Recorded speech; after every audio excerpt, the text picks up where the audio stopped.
Hey, it's that time again. We talking about Hoyas and displaying them. And if you don't like it, oh, that's a sin. Cause I came to play and I play to win. Yeah. Yeah. What's going on, everybody? My name is Dave. Welcome to Elroy District. I stand before you now with another Hoya video. Some of y'all may know I have quite a few Hoyas, and some of them I set up in nice little unique displays. So in this video, we're gonna go through some of those displays, see how they doing now. And I also got a Hoya outside that's kind of going crazy, so I wanna set that up with a new display as well. So you all join me. Let's have some fun. Let's get into it. So do you all remember this hip hop lantern that I made? This has actually been very successful.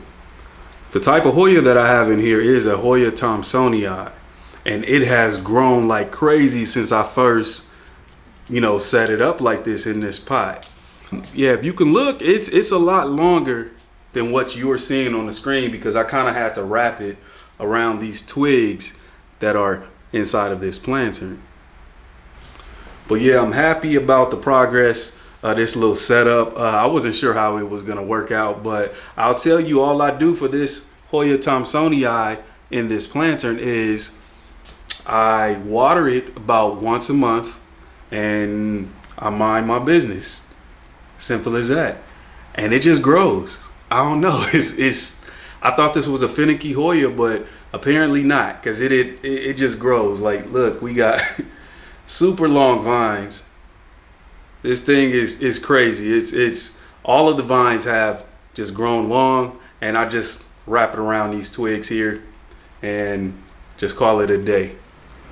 Now, the prehistoric looking Hoyas are my favorite. If it wasn't for those big veiny leaf Hoyas, I probably wouldn't have gotten so extensive with my Hoya collection. Something about them Hoyas just made me enjoy growing Hoyas all together. I don't know, but I have one of those prehistoric looking Hoyas that I set up in a nice little display, and I want to give you an update on it. So yeah, let me show y'all that. This here is the Hoya latifolia macrophylla. I'm not sure, but it has the common name dinner plate Hoya.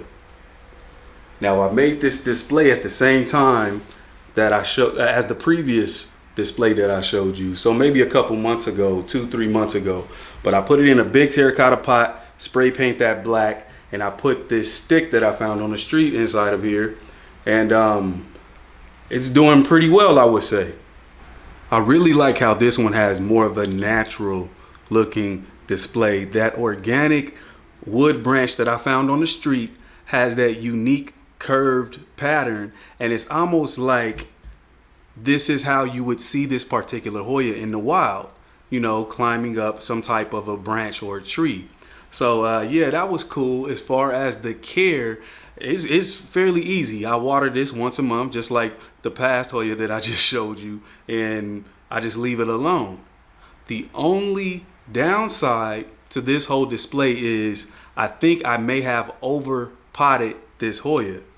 So I put the Hoya in a big pot, and that kind of caused this Hoya to grow a little bit slower. Now, before I set this Hoya up in this pot, it was growing very quickly, and it did slow down. So it took about a couple months to really fill out the pot with roots, and then it put out that new leaf. And the new growth is pretty good. It's still trying to harden off, and we have some other little growth points starting to activate. So it's finally starting to take off, but I do have to note that when you put a Hoya in a bigger pot, it will grow slower in my experience. So y'all check this out. I got this Hoya Australis Lisa growing outside. Prolific grower, I must say.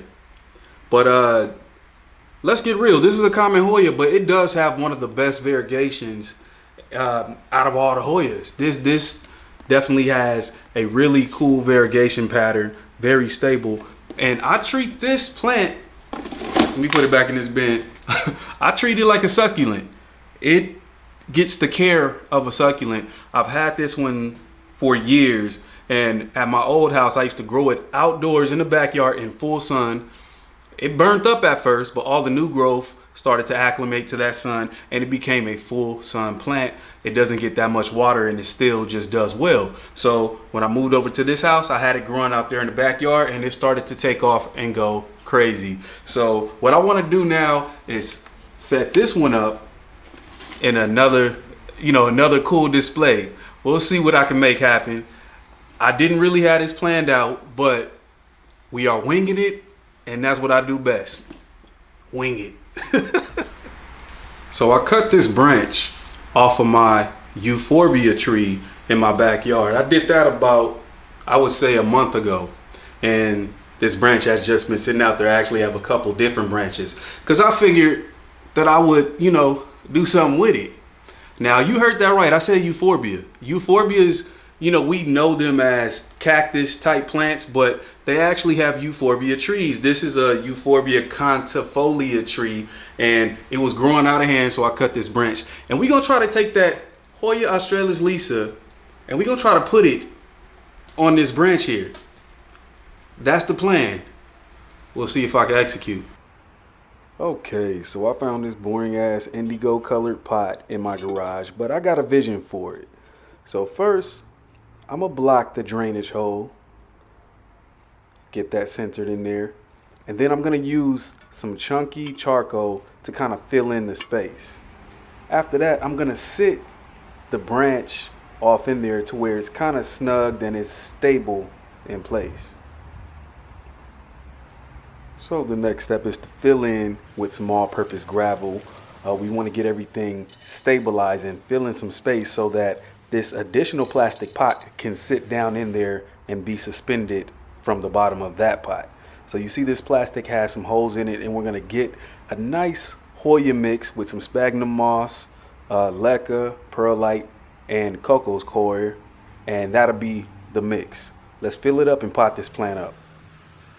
So y'all check out how I planted the plastic pot inside of the ceramic pot, and then I filled in around it with gravel and potting soil so that I can use these orange colored succulents to pop in around the plastic pot. So here it is, all finished.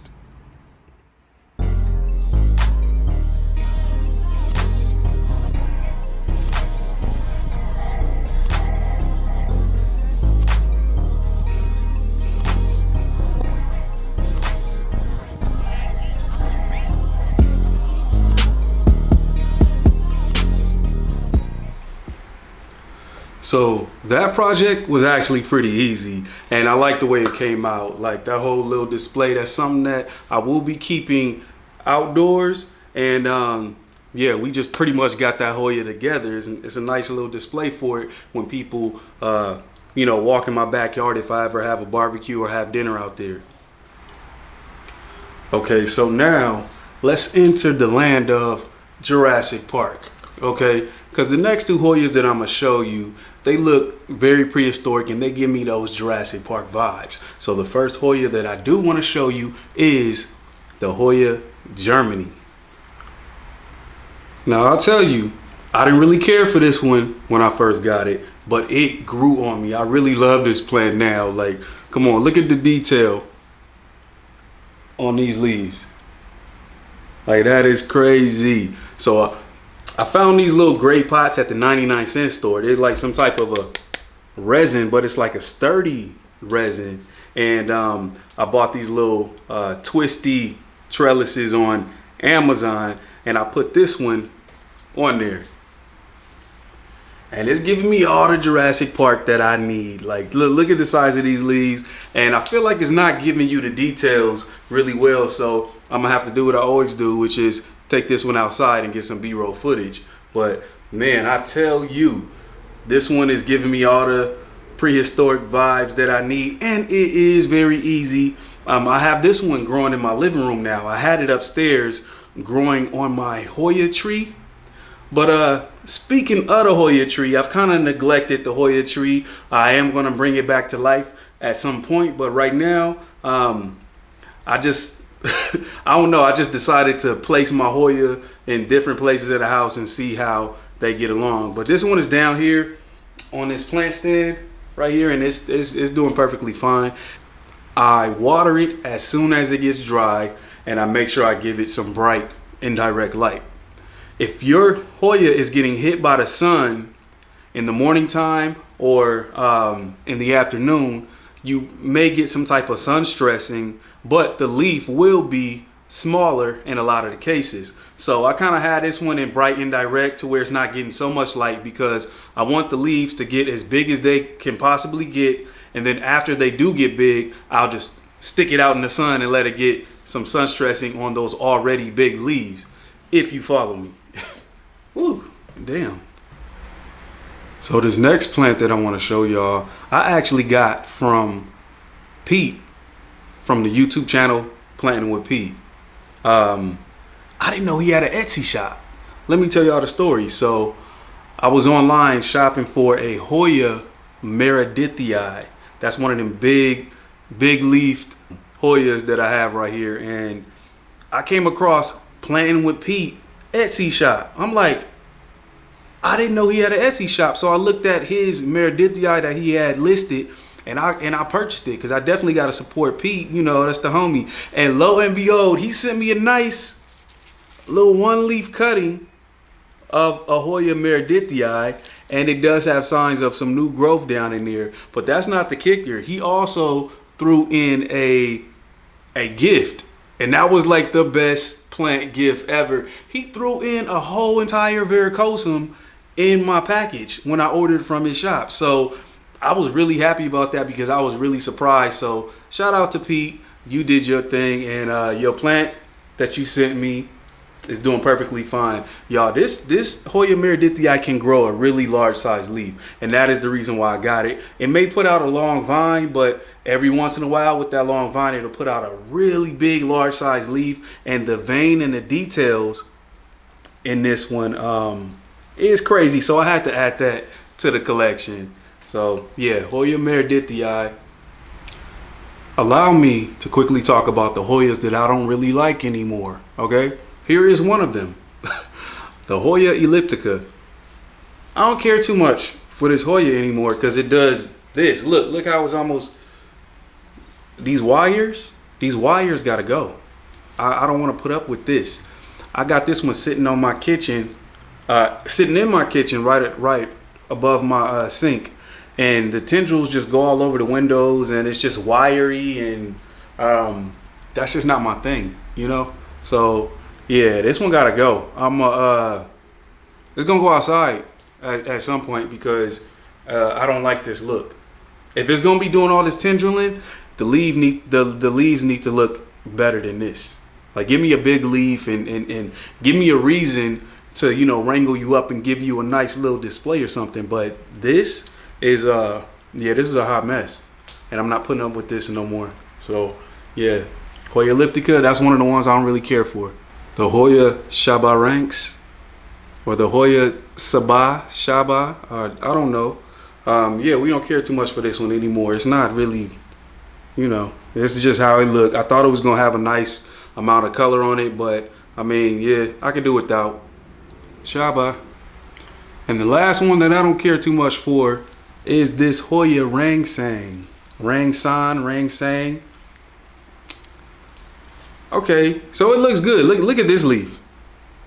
That leaf is nice and splashy, but I'm gonna tell you, this plant was actually overpriced. You know, it's a little bit expensive, and actually it don't even look as good as my Pubicalyx right here.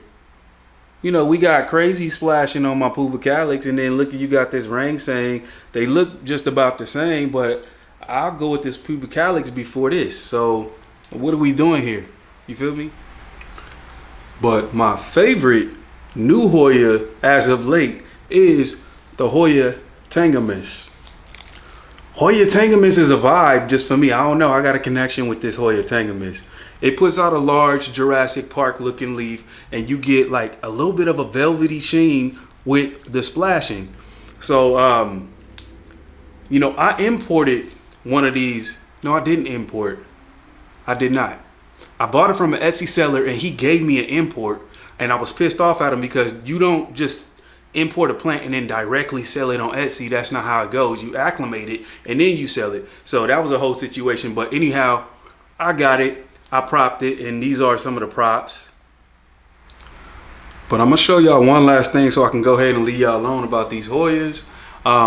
This is a display that I just made last week, and I thought it was pretty cool. We'll see how it grows out, but let me show you all this display. This is my Jurassic Park display.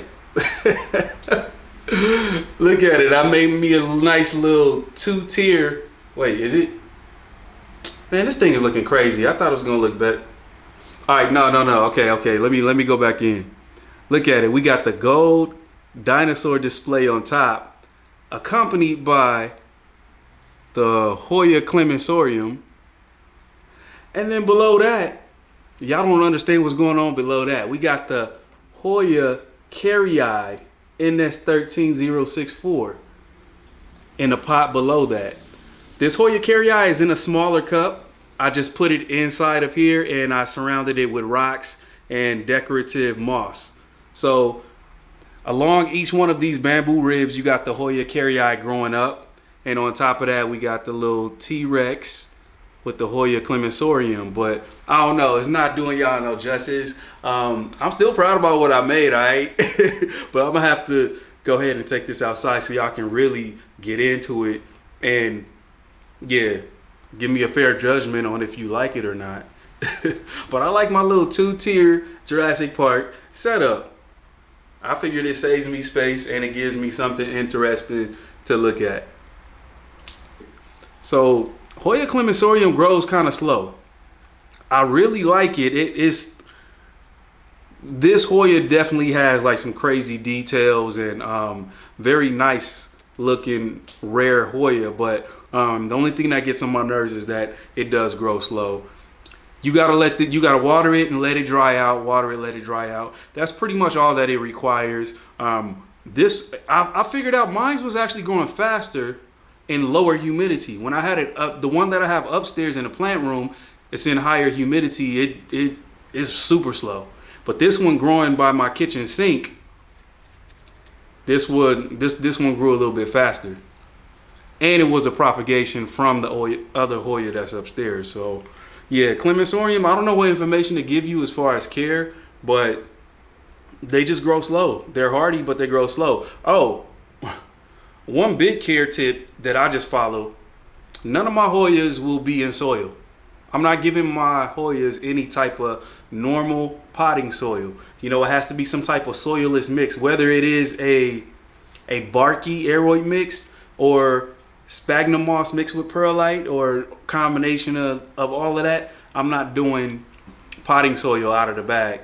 None of my Hoyas really work well with that, except for well, there's a couple common Hoyas that I got from the nursery that are in regular potting soil and they're doing okay. But overall, if I buy any of the rare joints as a cutting, never going in soil, never. As far as the Hoya Carrii NS13064, yeah, you just give this one medium light and it grows. That's about it. It does not require super high humidity. This is a velvet leaf Hoya that looks a lot like an anthurium once the leaves get large. So that was the attraction to this Hoya right here. Y'all don't know nothing about it yet, but it's gonna catch on. Yeah. So y'all got a Hoya Carrii in combination with a Clemensorium. I'm feeling it. I don't know about y'all. That's all I got for today's video. Off topic question of the day: what y'all watching on TV?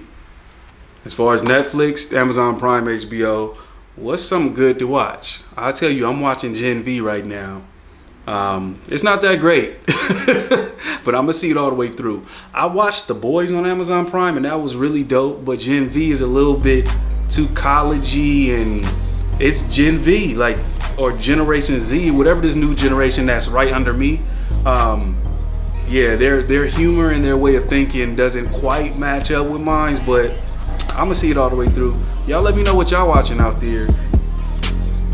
I'm Dave. That's all I got for y'all. I'll see y'all on the next one.